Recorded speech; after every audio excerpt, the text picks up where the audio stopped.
and welcome to a very short book review, or just a short book review of a very short or a rather short book. The Somme 1916 by Andrew Robertshaw from 2014. It's part of the Better Story series, of which I also have one other book presently about the Battle of Cambrai. And I thought, it's a very short book. I just do a very short book review and just talk about the book a bit offhand without much of a plan, just telling you what I like about it and if you should buy it. So let's jump right in. This is a very short book in this Battle Story series, which deals with some of the most famous battles in which Britain fought, like or in which in world history, like El Alamein, like the Somme, the Battle of Cambrai, and some others. They are rather cheap books. I got mine in a sale on the Tank Museum in Bobbing website. So I picked it up for, I think, some £5, which is very good value for money for the information which is in it.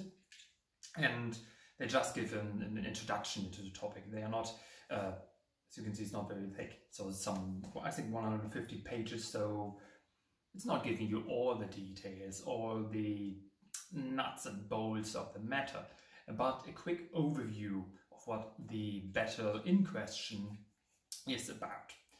And in this case, of course, Battle of the Somme, it talks about the development that led up to the front line being there, and then why the British decided, or British in French, decided to launch an offensive in that sector, how the British forces were compiled, how they trained, what kind of tactics they developed, and how they then fought. It goes through, of course, the rather famous first day of the battle, where the British army took a huge number of casualties, although those numbers are sometimes a bit misconstrued, because sometimes casualty number is equated with the number of people that died, or British soldiers that actually died or fell on that day, and that is of course wrong, because not all the casualties were ones who actually fell on that day. And then of course the book deals with shortly it deals with all the battles that followed, because the Battle of the Somme is not only one day, but was part of a larger campaign that lasted a few months actually, until it petered out I think in November of 1916 at some point.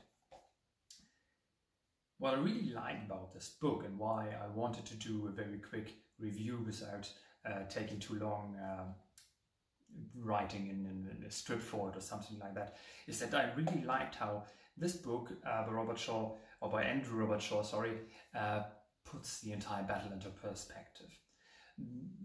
I had only learned about the Battle of the Somme from British TV documentaries or films and TV series, like, for example, Blackadder Goes Forth, very funny, very cool.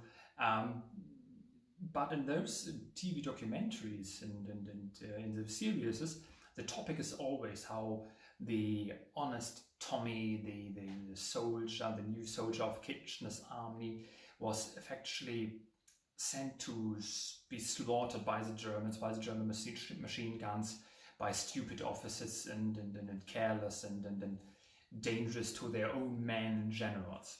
And I like how this book puts that into perspective, or says, no, that's not quite true, that they had a plan, that they were working diligently, and that everybody in the First World War had massive casualties when they tried to do any offensives, that everybody learned, or both sides learned from one another, and then improved their tactics and technology. And so the next time somebody attacked with its new tactics, the other guys had also moved on, and so it was a constant arms race, or tactics arms race, and so on. And how the Tommies, or at least the grandpa of the author, thought that they had done their jobs. So he was a private or something in the army, and he said, no, did our jobs, and the generals did their job. So there was no fault, or not, at least not a lot of fault with them for those massive casualties. He also states that it is important to look at the bigger picture, that the French had been bearing most of the casualties and most of the burden of the war up until that point, and so it was important to show the French and the world and the Germans that the new British army, and it was a brand new army because prior to 1914 UK only had a very small standing army. So all the new divisions, all the new soldiers that had moved in had to be trained, and they actually went into combat, many of them for the first time at the Battle of the Somme. And so they had to demonstrate, yes, the British are in this war, yes, we are, or the British are able and willing to sustain casualties, to really get stuck into the fight and beat the enemy.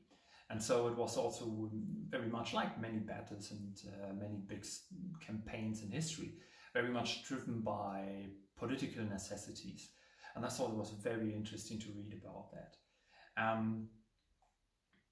And also how he puts the legacy of the battle in context, like how the Germans took casualties that they couldn't replace, and how the British only got stronger as the war progressed, and how it was very important for the British or the Western or the Allies in total to keep attacking and keeping pressure on Germany to not allow them to move more troops to the east or to other sectors of the front, and of course also in the context of 1916 to alleviate some or relieve some of the pressure that Germany put at the same time, or at about the same time, on Verdun, on the French at the Battle of Verdun.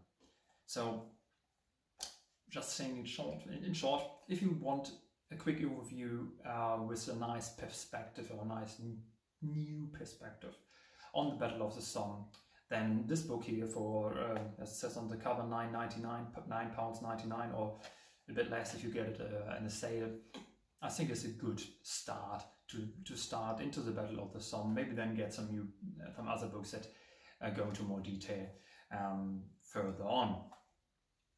Yeah, nice little book. I enjoyed reading it.